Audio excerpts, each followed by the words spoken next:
The plum pudding model of an atom was one of the most widely accepted models all over the world for understanding the structure of the atom. However, several experiments performed by scientists to study the atomic structure showed astonishingly different results. They were contradicting the plum pudding model. This led many scientists all over the globe to reconsider the structure of an atom and study it again. Around the year 1911, a British physicist, Ernst Rutherford, carried out the famous gold foil experiment. He did this to understand the structure of an atom. The experiment was carried out by Rutherford along with Hans Geiger and Ernest Marsden. The experiment he performed was a breakthrough in the field of chemistry which helped him understand the structure of an atom in a more accurate manner. This is how the setup of his experiment looked like. As we can see here, he used a source of alpha particles locked in a lead container with a very small slit. This ensured that the alpha particles only came out through a small opening and travelled in a straight line. But why did he select alpha particles in the first place?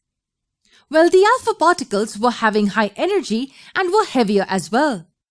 So if we say the atom is like a pudding of positively charged particles with electrons embedded in it, then the particles will pass straight through it. This is obvious because the heavier particles will pierce through the lighter pudding structure of the atom and pass through it. This is what Rutherford thought. For this reason, their greater mass and energy compared to the protons made him choose alpha particles for the experiment. Next, he used a very thin gold foil on which the alpha particles would bombard. Why did he choose a gold foil? Well, a really thin gold foil was estimated to contain approximately 1000 atoms.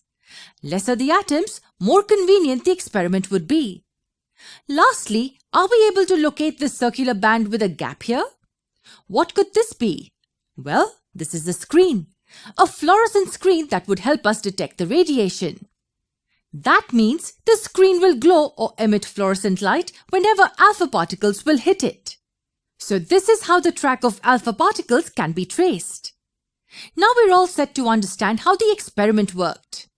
The alpha particles were emitted from the element present in this box. These directly hit the gold foil. Now what should happen ideally? As we know, the Thomson's model suggested that an atom is a sphere of positive charge with negative electrons embedded inside it. That means it is expected that the alpha particles will pass right through the atoms and hit the detector straight. And why so? Because the mass of alpha particles is heavier than the mass of positive charges. That means they should directly hit the atom and move ahead through it. Only a very small deviation would probably be acceptable in this case. But is this what he observed? Not really. He was astonished to get unexpected results. What results did he get? He found that most of the fast-moving alpha particles passed straight through the foil and hit the detector. However, some particles got deflected by small angles.